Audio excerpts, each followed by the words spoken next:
চট্টগ্রামে ক্যান্সার সচেতনতা বৃদ্ধি এবং ক্যান্সার রোগীদের সামাজিক কর্মকাণ্ড বাড়াতে তথ্যকেন্দ্র চালু করেছে জেসলোক হাসপাতাল।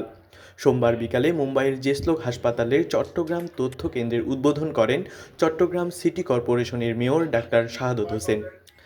তিনি বলেন, দিন দিন ক্যান্সার রোগী বৃদ্ধি পাচ্ছে। আমাদের দেশে ক্যান্সার রোগীদের জন্য অনেক চিকিৎসা ব্যবস্থার সংকট রয়েছে। জেসলোক হাসপাতালের তথ্য কেন্দ্রের মাধ্যমে তাদের উন্নত মানের সেবা পাবেন বাংলাদেশিরা। সাথে মেডিকেল ভিসা সহজীকরণের কথাও জানান Chittagong city mayor.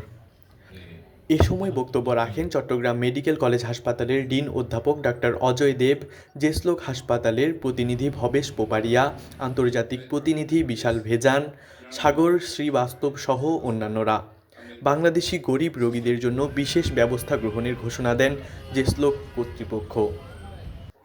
After 5 decades of presence, we are doing exceptionally good work when it comes to oncology and macular patients in India. Thank you so much.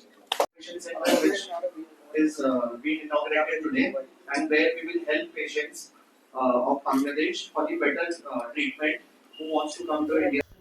আর মিলন এর তথ্য ও চিত্রে তাসবিহ আলওয়াসি, চ্যানেল 21, চট্টগ্রাম।